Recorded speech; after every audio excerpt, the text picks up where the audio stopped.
Convido a todos a abrirem as Bíblias em Mateus, no capítulo 6, versículos de 25 a 34. Esse texto faz parte da nossa exposição sequencial do Sermão do Monte, mas para aqueles que estão há mais tempo aqui na igreja, vão se recordar que nós expusemos esse texto no início do ano passado. Em outras circunstâncias, estávamos ainda afastados por conta da pandemia, teve uma recaída em janeiro do ano passado, e nós refletimos exatamente sobre esse texto em casa, ali de pijama, 9h30 da manhã, como a gente fazia, sem poder compartilhar da presença um dos outros. Mas nesse 1 ano e meio muitas pessoas chegaram, muitas pessoas começaram a participar da nossa igreja, estarem aqui conosco, e o bom do sermão em sequência é que a gente consegue abarcar todos os assuntos. E esse assunto é um assunto muito pertinente, é um assunto em que Jesus trata sobre ansiedade, sobre as preocupações da vida, um assunto que era importante na época dele, há 2000 anos atrás, mas que continua extremamente pertinente para nós hoje, 2000 anos depois. E ao longo dessa série do Sermão do Monte, nós podemos perceber que o principal assunto de Jesus, ou o principal tema do Sermão do Monte, é o reino dos céus, é o reino de Deus, ou o que é esse reino. Jesus inicia o seu sermão dizendo que esse reino chegou. Depois ele começa a dar as diretrizes básicas desse reino, e ele explica como os cidadãos ou os súditos desse reino deveriam viver, como eles deveriam se comportar. Jesus nos ensina que nós deveríamos ser, na terra, embaixadores do reino dos céus e viver de acordo com as diretrizes desse reino. E ele já passou aí o capítulo 5 e o capítulo 6 falando sobre diversos assuntos. Passamos pelas bem-aventuranças, passamos por ser sal e luz do mundo, passamos pela parte na semana passada de que não devemos ajuntar tesouros nessa terra e sim tesouros nos céus, e chegamos aqui nesse texto sobre a ansiedade. E esse tem sido um tema muito pertinente nos nossos dias. Amados, quantos de nós perdemos o sono, perdemos a nossa concentração, perdemos o nosso apetite por conta dos problemas dessa vida? Quantas pessoas nós conhecemos que lutam diariamente com problemas relacionados a esse sentimento, que é a ansiedade, por não saberem lidar com a ansiedade de maneira correta? Quão comum está se tornando pessoas se utilizarem de remédios ansiolíticos para poderem dormir, porque não conseguem lidar com as preocupações dessa vida. E aqui eu não quero ser leviano, dizer que todo remédio é ruim, não. Deus utiliza os médicos, Deus utiliza os remédios para curar, e glória a Deus por isso, Deus dá sabedoria. Mas a questão é, nós nos deparamos com os problemas da vida, não sabemos lidar com esses problemas, e o nosso coração é tomado de um medo paralisante. E nós esquecemos de textos preciosos como o texto de hoje, que é o texto de Mateus 6, de 25 a 34. Eu convido a todos à leitura, para que nós possamos refletir sobre esse texto. Diz assim a palavra do Senhor: por isso digo a vocês, não se preocupem com a sua vida, quanto ao que irão comer ou beber, nem com o corpo, quanto ao que irão vestir. Não é a vida mais do que o alimento, e não é o corpo mais do que as roupas? Observem as aves do céu, que não semeiam, não colhem, nem ajuntam em celeiros, no entanto, o Pai de vocês que está no céu as sustenta. Será que vocês não valem muito mais do que as aves? Quem de vocês, por mais que se preocupe, pode acrescentar um côvado ao curso de sua vida? E por que se preocupam com o que vão vestir? Observem como crescem os lírios do campo. Eles não trabalham nem fiam. Eu, porém, afirmo a vocês que nem Salomão, em toda a sua glória, se vestiu como qualquer um deles. Ora, se Deus veste assim a erva do campo, que hoje existe e amanhã é lançada no forno, não fará muito mais por vocês, homens de pequena fé? Portanto, não se preocupem dizendo que comeremos, ou que beberemos, ou com que nos vestiremos, porque os gentios é que procuram todas essas coisas. O Pai de vocês que está nos céus sabe que vocês precisam de todas elas. Mas busquem em primeiro lugar o reino de Deus e a sua justiça, e todas essas coisas lhes serão acrescentadas. Portanto, não se preocupem com o dia de amanhã, pois o amanhã trará os seus cuidados. Basta a cada dia o seu mal. Amém. Até aí. Amados, percebam que esse texto ele não fala só sobre ansiedade. Ele nos ensina muito sobre a soberania de Deus, sobre a sua providência, sobre o seu cuidado, sobre como Deus sustenta toda a sua criação. Deus criou tudo com o poder da sua palavra e até hoje Ele sustenta e controla todas as coisas. Esse texto deixa claro para a gente que Deus nunca perde o controle. Mas antes de nós entrarmos no tema da ansiedade, eu gostaria de refletir com os irmãos sobre a primeira palavra, ou as duas primeiras palavras que nós temos no texto, que é o por isso. Ou em algumas versões nós temos o portanto na NVI. Amados, essa palavra, ela linka o verso 25 com tudo que vem antes. Tudo que vem no Sermão do Monte, de fato, mas especialmente o que o pastor Emerson trouxe na semana passada. Esse por isso, ele nos remete a pensarmos que nós não devemos ajuntar riquezas nesse mundo, e sim ajuntar tesouros nos céus. Ele nos remete a pensarmos que nós temos que ter olhos bons, que os nossos olhos não devem ser tomados pela avareza. E principalmente, ele nos remete ao fato de que nós não podemos ser servos de dois senhores. Ou nós servimos a Deus, ou nós servimos a este mundo. Ou nós servimos a Deus, ou nós servimos a riqueza material desse mundo. Nós não podemos ser servos desses dois senhores. Por isso, ele traz essa ideia. E eu destaco essa continuidade não pela beleza do sermão, ou não como ele foi construído, ou como ele foi pensado, por mais que isso seja digno de nota. Eu destaco isso porque há uma premissa na fala de Jesus, há um pressuposto na fala de Jesus. Isso é muito importante. Quando Jesus fala e nos convida a não nos angustiarmos, a premissa dele é que nós já deixamos de ser servos das riquezas e passamos a ser servos de Deus. A premissa que Jesus nos traz, que nós temos que ter em mente que o sermão é algo contínuo, nós dividimos em blocos para ser de forma pedagógica, para que nós possamos entender melhor, mas a leitura contínua nos traz que nós, antes de darmos o passo, de descansarmos em Deus, temos que dar o passo de entregar toda a nossa vida ao seu senhorio. Se os irmãos se lembram, quando nós expusemos esse texto no ano passado, nós fizemos a leitura não do 25 ao 34, mas do 24 ao 34, justamente porque o versículo 24 é a chave no entendimento de como nós podemos chegar ao descanso em Deus. Mas, após essa breve introdução, eu gostaria de refletir com os irmãos sobre os argumentos de Jesus. Jesus ele coloca pelo menos 3 argumentos pelos quais nós não devemos andar ansiosos. Leiam comigo o versículo 25. Diz assim: por isso digo a vocês, não se preocupem com a sua vida, quanto ao que irão comer ou beber, nem com o corpo quanto ao que irão vestir. Não é a vida mais do que alimento? E não é o corpo mais do que as roupas? Percebam a lógica de Jesus. O alimento e a bebida são necessários para a manutenção da vida. As roupas são necessárias para a proteção do corpo, porque naquela época de Jesus, nós tínhamos muito frio à noite, e no inverno, e muito calor durante o dia. Ou seja, eram coisas necessárias para aquelas pessoas. Mas percebam o argumento que Jesus coloca do maior para o menor. Jesus diz: olha, se eu dei a vida para vocês, que é mais importante do que a bebida e o alimento, por que vocês se preocupam com o alimento? Se eu dei o corpo para vocês, por que vocês se preocupam com a roupa? Eu vou sustentar vocês. Uma metáfora interessante que eu ouvi recentemente, sobre esse versículo, diz o seguinte: é como se eu tivesse um pai muito rico, e esse pai comprasse um carrinho de controle remoto para o seu filho. E aquele carrinho de controle remoto precisa de 3 pilhas. E aquela criança, ao brincar com aquele carrinho de controle remoto, ela se sente ansiosa porque a pilha pode acabar a qualquer momento e ela fica nervosa. Mas aquele pai é muito rico. O que é uma pilha para um pai muito rico?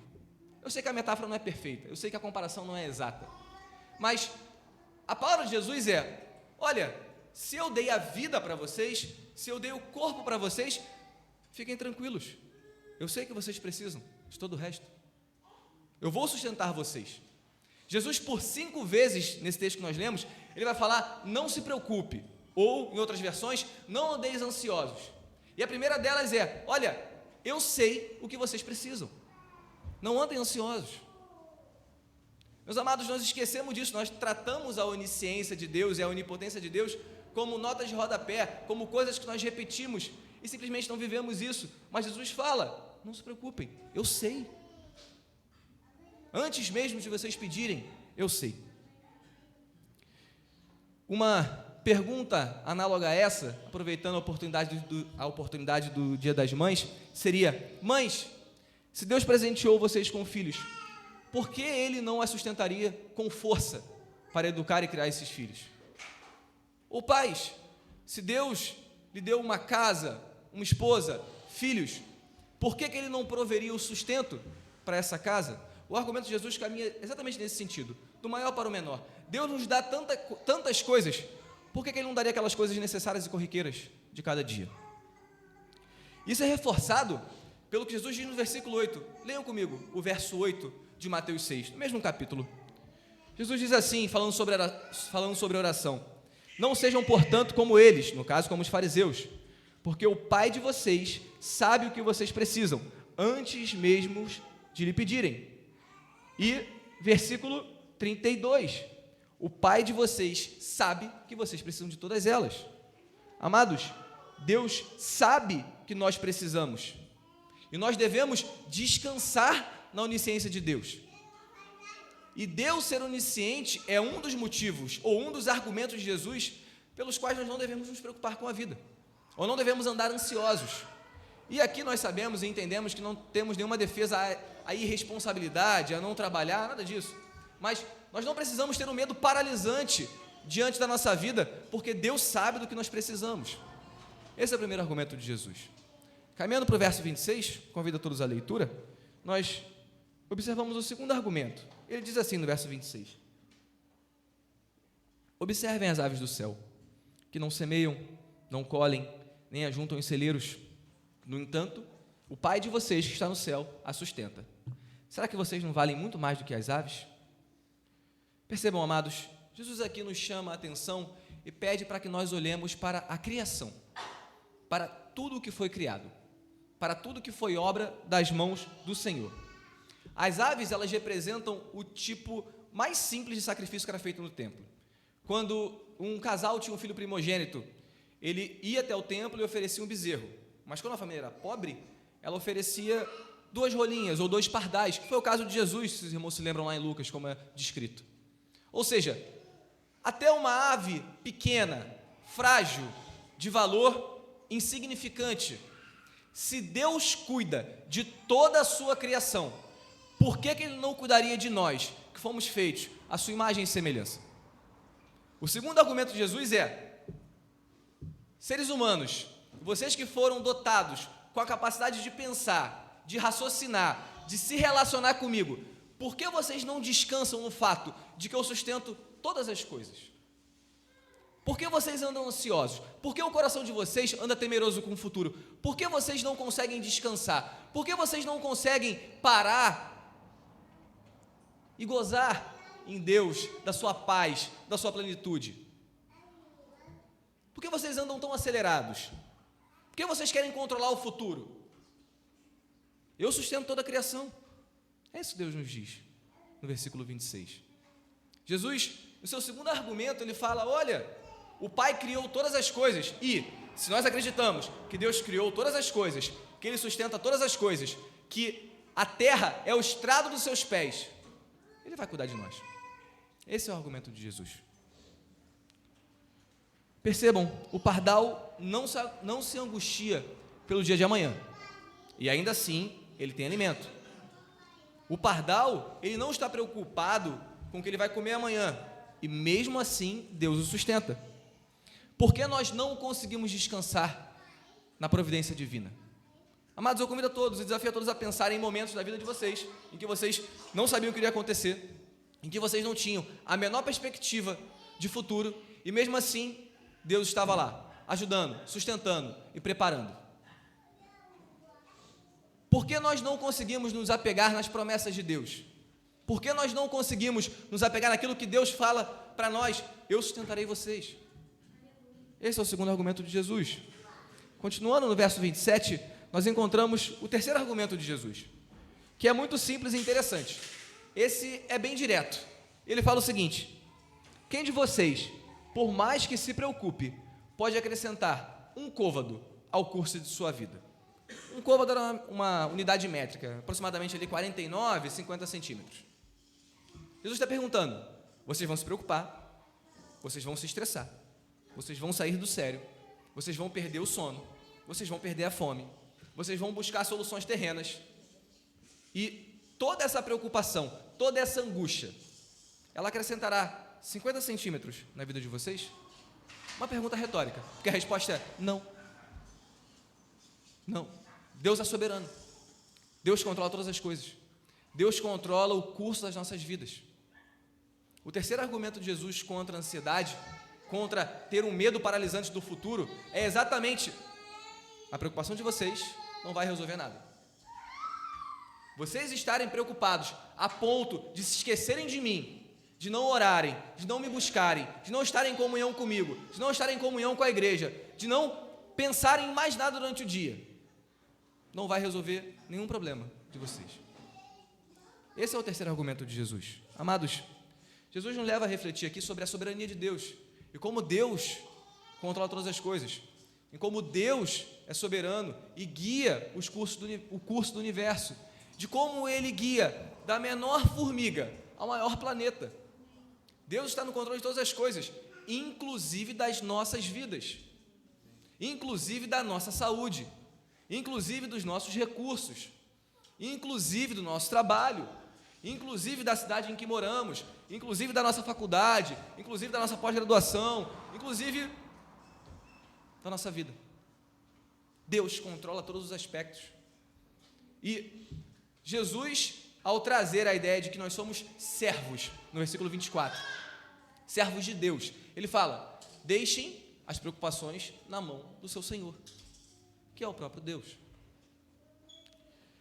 E aqui, meus amados, há uma consideração importante a ser feita, porque as crises de ansiedade, as preocupações com o futuro, a vontade de controlar o meu destino, a vontade de controlar aquilo que eu não posso, não é a doença, mas é um sintoma de uma doença, de talvez duas doenças muito piores, que são a idolatria e o orgulho. Eu quero controlar todas as coisas, porque eu quero me sentir no controle. E eu tiro Deus do local onde só Ele deveria estar e me coloco lá. Eu idolatro a mim mesmo.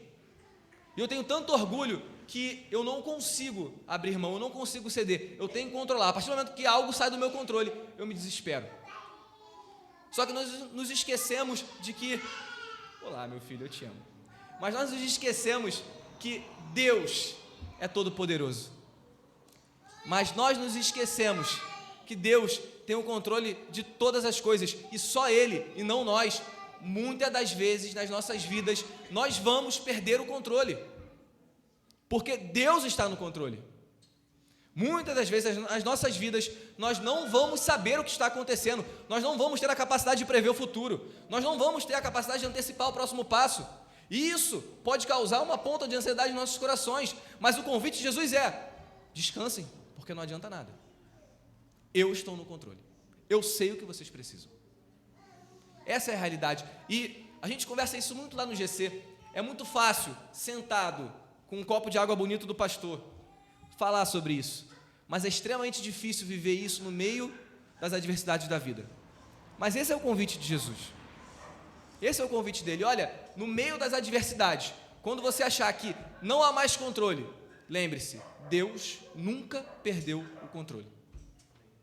Jesus foi crucificado, Deus nunca perdeu o controle. Estevão foi apedrejado, Deus nunca perdeu o controle. Paulo foi decapitado, Deus nunca perdeu o controle. Amados, tanto na bonança quanto nos momentos de dificuldade, Deus está sempre no controle. E o que traz alento aos nossos corações: todas as coisas cooperam para o bem daqueles que amam a Deus. Deus tem um propósito, isso é extremamente importante.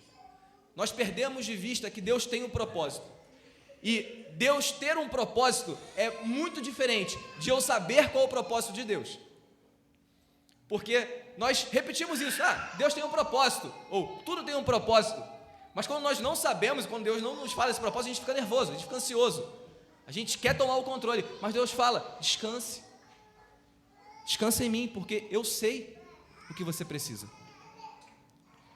Amados, grande parte das nossas angústias tem como fonte o nosso desejo de controlar aquilo que só Deus pode controlar. Mas a verdade é que temos um texto, como o irmão Michael bem leu no início da liturgia do culto, que nós repetimos muito lá no GC, Filipenses 4, 6 e 7, Paulo diz: não andeis ansiosos por coisa alguma, mas em tudo sejam conhecidas diante de Deus os pedidos de vocês, pela oração, pela súplica e pelas ações de graças, e a paz de Deus, que excede todo entendimento, guardará o coração e a mente de vocês em Cristo Jesus. Amados, Paulo nos lembra que a atitude correta de alguém que faz parte do reino de Deus é a posição de servo, não a posição de Senhor. O servo, ele pede, o servo, ele suplica, o servo, ele agradece, o servo, ele trabalha arduamente em prol do seu Senhor. Amados, como é difícil para nossas mentes pós-modernas abrirmos mão do controle. Como é difícil nós confiarmos. Como é difícil depender. São palavras que não fazem parte do nosso vocabulário. São palavras que qualquer coach fora não irá falar. Mas são palavras que fazem parte do vocabulário cristão. Depender, confiar, esperar, suplicar, pedir, orar, chorar. E o interessante de Filipenses 4 é que a resposta de Deus não é: faça isso e receba riqueza, e receba cura, e receba glória, fama. Não tem nada de errado com saúde, nada de errado com riquezas, nada de errado de alguém ser conhecido. Mas a questão é, a promessa de Deus é paz, para passar por todos esses momentos e glorificar a Deus em todos os momentos. O resultado das provações de Jó foi a glória do nome de Deus. E para Jó foi conhecer mais a Deus. Percebam, amados, a gente fala muito sobre isso. E é difícil colocar em prática. As provações e as dificuldades da vida servem para nos purificar. A metáfora do Antigo Testamento é como um fogo consumidor. E nós somos o metal. E esse fogo queima todas as impurezas. As dificuldades da vida nos aproximam de Deus. E aqui eu não estou falando que é bom sofrer. Eu não estou gourmetizando o sofrimento. Não, é muito difícil ver alguém lutando contra o câncer. Ontem eu recebi a notícia que eu perdi uma tia amada lá no Rio de Janeiro, que praticamente cresceu junto comigo. O marido dela foi meu líder de embaixadores do rei e é uma família que eu amo muito. Ela lutou contra o câncer, ela tinha 55 anos e veio a falecer ontem. Eu sei o quanto o tio Enio lutou e sofreu. Eu imagino. Mas a grande questão do sofrimento é que Jesus nos avisou que passaríamos por sofrimentos nessa terra. E eles nos aproximam de Deus. Só que, como nós lemos na semana passada, exposto pelo pastor, o nosso tesouro não está nessa terra. O nosso tesouro não está aqui. O objetivo último da glória de Cristo em nós não é se revelar aqui. Obviamente, temos o mistério do já e do ainda não. Deus começa a se revelar em nós aqui, sim. Somos já em parte glorificados aqui, mas seremos glorificados nos céus. Teremos a felicidade perfeita, a alegria perfeita nos céus. E enquanto estivermos nessa terra, passando por dificuldade, a palavra de Deus para nós é: não andeis ansiosos por coisa alguma. Coloquem perante mim todas as suas ansiedades, todas as suas necessidades.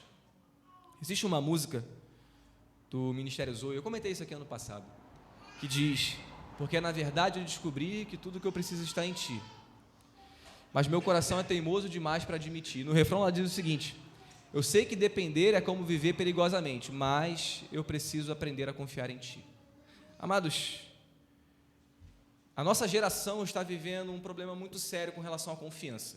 Nós não conseguimos confiar em Deus, nós não conseguimos confiar no próximo, a nossa geração não consegue confiar no cônjuge.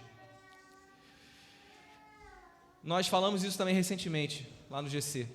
Qual é a frase talvez mais falada no mundo de pais para as suas filhas com relação ao estudo e ao emprego? Estude, trabalhe, tenha uma profissão, para que você não dependa do seu marido. Amados, percebam o pressuposto dessa frase. Reflitam bem. Depender é ruim. Para a nossa sociedade, depender é algo inferior, é algo degenerativo. Percebem como a cosmovisão da sociedade é diferente da cosmovisão bíblica, em que Deus nos chama o tempo todo para nós dependermos dele? Por que nós não ensinamos aos nossos filhos a buscarem maridos e esposas dentro da aliança? Por que nós não ensinamos os nossos filhos a amarem as suas esposas como Cristo amou a igreja? Por que nós não ensinamos às nossas filhas que elas devem amar seus filhos, cuidar do seu marido, cuidar da sua casa, honrar a Deus, inclusive trabalhando? Por que nós damos ênfase a depender é algo ruim? Agora, essa cosmovisão, ela influencia completamente a forma como nós nos relacionamos com Deus, porque nós não queremos depender de Deus. Porque quando Deus nos chama a dependermos dele totalmente, nós nos sentimos angustiados. Nós nos sentimos, eu não consigo fazer isso.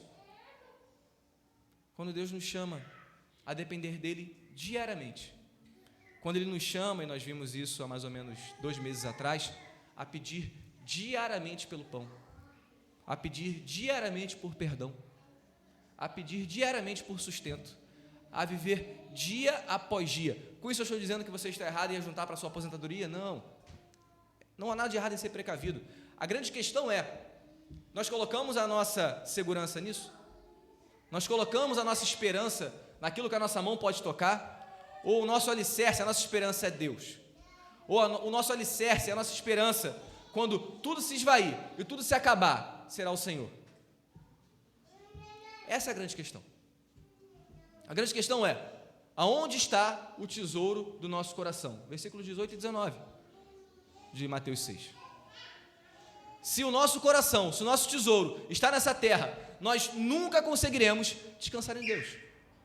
Nós nunca conseguiremos repousar na soberania, na providência e no cuidado divino. Mas a resposta bíblica à ansiedade e à inquietação é nos colocarmos na posição de servos e dependermos de Deus. Um sem número de versículos falam sobre isso. Provérbios 16, 9. O coração do homem considera o seu caminho, mas o Senhor lhe dirige os passos. Salmo 127, 1. Se o Senhor não edificar a casa, em vão trabalhos que edificam. 1 Samuel 2, 7. O Senhor empobrece, o Senhor enriquece, abaixa e também exalta. Tiago 4, 13 e 14 diz o seguinte: escutem vocês que dizem, hoje ou amanhã iremos para a cidade tal e faremos negócio, moraremos lá durante 1 ano e teremos lucros. Vocês não sabem o que vai acontecer no dia de amanhã. O que é a vida de vocês é como uma névoa que logo se dissipa. Amados, frente a essa realidade, a pergunta de Jesus no versículo 27, ela é retumbante nos nossos corações, o tempo todo. Qual o benefício da sua preocupação? Qual o benefício de perder a paz, de perder a leitura bíblica diária, de não ter tempo para oração porque você não consegue se concentrar, de perder o apetite, de perder o sono, de se sentir completamente esmagado pelo futuro? Qual é a vantagem disso? É a pergunta do versículo 27. Vamos reler o versículo 27, meus amados. Jesus diz o seguinte: quem de vocês, por mais que se preocupe, pode acrescentar um côvado ao curso de sua vida? Amados, nós não temos essa capacidade. Nós não conseguimos. Nós não conseguiremos mudar o futuro. Só uma pessoa pode mudar o futuro, e é Deus. Só uma pessoa controla o futuro. Essa pessoa é Deus. Nós devemos nos colocar na posição de servos e buscar nele a solução para todos os nossos problemas. E, chegando aos versículos 28, 29 e 30, nós temos um diagnóstico interessante. Jesus traz um argumento análogo ao do versículo 26, só que ao invés do alimento, ele fala das roupas agora. Só que no fim do versículo 30, Jesus faz a seguinte consideração: vocês são homens de pequena fé. Jesus diz para os seus ouvintes, e essa frase, ela provavelmente incomodou os seus discípulos naquela ocasião, e deve nos incomodar agora também, para os nossos corações angustiados, porque Deus fala: olha, se vocês não conseguem repousar na soberania de Deus, se vocês não conseguem repousar na providência de Deus, se vocês não conseguem descansar e esperar no futuro em Deus, isso é porque a fé de vocês é pequena. Deus relaciona diretamente o problema da ansiedade com o problema de fé. E notem aqui que nós não estamos falando só de não crentes, porque ele fala que a fé é pequena, nunca a fé é inexistente. Nós temos pessoas salvas aqui. A grande questão é, Deus fala, olha, mesmo salvo, por que você não consegue descansar em Deus? Falta fé. Amados, falta muita fé para nós. Como a nossa fé é pequena. Como nós semanalmente recebemos promessas de Deus, de cuidado, de bênçãos espirituais, eternas, e nós esquecemos isso na segunda-feira. E na segunda-feira, nós deixamos de lado e nos desesperamos. E na segunda-feira, nada mais faz sentido. Como a nossa fé é pequena. Nossa memória também. Mas como a nossa fé é pequena. Se a nossa fé fosse como um grão de mostarda, nós moveríamos uma montanha. Essa é a realidade bíblica. E é isso que Jesus nos fala, é isso que Jesus disse para os seus discípulos naquela ocasião. Olha, busquem fé. Busquem fé em Deus. Fé para quê? Fé para acreditar nas suas promessas de cuidado, nas suas promessas de sustento, nas suas promessas que diariamente Deus olha por cada um de nós e mesmo através das adversidades, Deus está cumprindo o seu propósito. Tenham fé nisso. Acreditem nisso de fato e repousem o coração de vocês nisso. Essa é a mensagem de Jesus. 1 João 5,4, o apóstolo diz o seguinte: porque todo que é nascido de Deus vence o mundo, e essa é a vitória que vence o mundo, a nossa fé. Amados, sem fé é impossível agradar a Deus. Esse versículo é muito conhecido. Como a nossa geração, ao mesmo tempo em que vive um problema ou uma epidemia de angústia, ou de problemas relacionados à angústia, também vive uma epidemia de falta de fé. E Jesus correlaciona as duas. Não por acaso. Jesus nos mostra e nos lembra que a nossa geração, muitos dizem que Deus não existe, alguns dizem que Ele existe, mas vivem como se Ele não existisse. Falta fé para a nossa geração. E é por isso que a nossa geração não dorme, não descansa, porque ela não repousa na soberania de Deus. Ela não descansa no fato de que Deus controla todas as coisas. E esses são os 3 argumentos de Jesus. Olha, eu controlo, eu sei que vocês precisam, e a preocupação de vocês não resolve nenhum tipo de problema, descansem em mim. E nós não temos fé nessas promessas, e nós não temos fé nessas palavras, nós deixamos isso de lado, e damos lugar para a angústia, diariamente, em nossas vidas. Jesus nos ensina exatamente o caminho contrário, o caminho da dependência, o caminho é acreditar, em crer em Deus. Convido a todos a abrirem a Bíblia em Salmos, no capítulo 3. Vamos fazer a leitura de Salmos capítulo 3.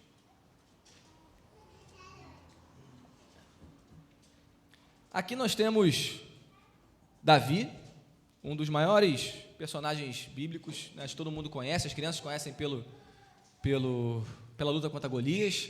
Nós conhecemos ele como um grande pecador, mas alguém que era segundo o coração de Deus e que se arrependeu dos seus pecados. Mas esse homem passou por poucas e boas, momentos difíceis em sua vida. Um desses momentos é quando Absalão, seu filho, inicia uma guerra civil. Ele quer matar o seu pai, ele toma todas as mulheres de seu pai. No meio desse caos, Davi escreve o seguinte salmo, Salmo capítulo 3. Senhor, como tem crescido o número dos meus adversários. São numerosos os que se levantam contra mim. São muitos os que dizem, não há em Deus salvação para ele. Porém tu, Senhor, és o meu escudo protetor. És a minha glória e o que exalta a minha cabeça. Com a minha voz clamo ao Senhor, e Ele do seu santo monte me responde. Eu me deito e pego no sono, acordo, porque o Senhor me sustenta. Amados, percebam a ordem. Versículos 1 e 2, Davi expõe a sua angústia a Deus. Versículo 3, Davi louva a Deus. Versículo 4, Davi clama a Deus por socorro. Versículo 5, Davi descansa e dorme. Parece que ele combinou com Paulo, né? O que ele escreveu lá em Filipenses 4. Mas não pensem que Davi estava passando por um momento fácil aqui. Davi, ele é relatado em 2 Samuel 15, que ele sai chorando em direção ao deserto. Ele é expulso de Jerusalém. Ele foge antes do seu filho chegar para o matar. E no meio desse deserto, literalmente, no meio dessa angústia, ele consegue deitar a sua cabeça no travesseiro e descansar em Deus. Amados, Davi vivia exatamente o que Paulo escreve em Filipenses. Ele colocou diante de Deus todas as suas angústias, e ele sabia que se ele voltasse ou não para Jerusalém, Deus estava no controle. Se ele sobrevivesse ou não a essa guerra, Deus continuaria sendo Deus. Deus continuaria cuidando dele. E que se não fosse nessa terra, ele estaria com Deus na eternidade. Percebam, Davi vivia exatamente isso. E nós temos inúmeros exemplos na Bíblia, todo o Antigo Testamento e Novo Testamento, de pessoas que conseguiram, em meio às mais cruéis adversidades, descansar em Deus. Já chegando ao fim do texto, nos versículos 31 e 32, nós lemos o seguinte. Eu peço que os irmãos voltem lá para Mateus 6. Acho que alguns irmãos ainda estão em Salmos, só um tempo para vocês abrirem o nosso texto base. Mateus 6, versículos 31 e 32. Diz assim: portanto, não se preocupem dizendo o que comeremos, ou o que beberemos, ou com o que nos vestiremos, porque os gentios é que procuram todas essas coisas. O Pai de vocês, que está no céu, sabe que vocês precisam de todas elas. E aqui Jesus, para reforçar o seu ponto, ele diz pela quarta vez: não se preocupem, no versículo 31. Mas eu gostaria de focar a atenção no versículo 32, em que Jesus diz: se vocês buscam, se preocupam, se angustiam com coisas terrenas, o coração de vocês é como o coração de um gentio. O que é um gentio? Era a pessoa que era estrangeira no povo de Israel, que não fazia parte da aliança, que era estranha a Torá, era estranha a lei, que não fazia parte do arraial. Ou seja, Jesus está dizendo, aquelas pessoas que não confiam em mim, que não conhecem a Deus, elas buscam todas essas coisas.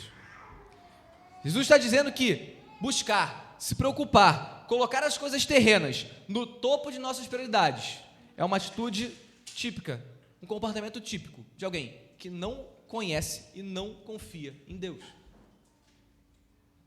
Isso é duro de ouvir, porque nós conhecemos a Deus, nós fomos batizados, declaramos a nossa fé, e muitas das vezes os nossos corações se parecem com os corações das pessoas que não conhecem a Deus. E Deus nos fala: descansa em mim. Pela quarta vez Jesus fala: não se preocupem, não andem ansiosos por coisa alguma. Mas, além de identificar o problema, Jesus indica a solução. E convido a leitura do verso 33, um verso muito conhecido, que diz assim: mas busquem em primeiro lugar o reino de Deus e a sua justiça, e todas essas coisas lhe serão acrescentadas. Amados, percebam que colocar o reino de Deus como alvo central de nossas vidas nos leva a perceber o cuidado e a providência de Deus, nos leva a conseguirmos descansar em Deus. E aqui notem que Jesus não está falando que nós iremos viver alienados, sem nenhuma preocupação. Ele fala para nós buscarmos primeiramente o reino de Deus, ou seja, aquilo que está em nossa mente, aquilo que ocupa o topo das nossas prioridades, em consonância com os versículos 18 e 19, são os tesouros celestiais. Em consonância com o versículo 24, é o reino de Deus. E agora, com o versículo 33, eu busco, em primeiro lugar, aquilo que é celeste, ao invés daquilo que é terreno. Não estamos falando para nós largarmos as nossas profissões, irmos para o campo missionário, vivermos da obra. O ponto não é esse. Existem bons advogados, bons militares, bons médicos, bons professores, que honram e buscam a Deus diariamente naquilo que fazem. Mães, vocês devem buscar a Deus, buscar as coisas divinas, buscar o reino de Deus na criação dos seus filhos, e não as coisas terrenas. Será que eu me preocupo mais com o futebol e qual esporte meu filho joga do que fazer o culto doméstico e ensiná-lo de que ele deve andar nos caminhos do Senhor? Será que eu me preocupo mais com a roupa que ele anda, com a marca que ele veste, do que ensiná-lo que ele deve amar a Deus acima de todas as coisas? Amados, percebam como a ênfase não está em vivermos uma vida monástica, separada. Não, é sermos diferentes, fazermos a diferença onde nós estivermos, buscando primeiramente o reino de Deus. Esse é o cerne do versículo 23, do versículo 33. E Jesus termina o texto de hoje, da reflexão de hoje, no verso 34. E notem que o verso 34, ele diz: portanto, não se preocupem com o dia de amanhã, pois o amanhã trará os seus cuidados. Basta a cada dia o seu próprio mal. E é interessante nós notarmos que ele não termina com um tom triunfalista. Jesus não termina com: e vocês serão cheios de riquezas e todos os seus problemas serão resolvidos. Depois disso tudo, Jesus fala: mesmo através das dificuldades que virão, mesmo descansando em Deus, adversidades acontecerão. E nesses momentos, se preocupem com aquela do dia, porque basta cada dia o seu próprio mal.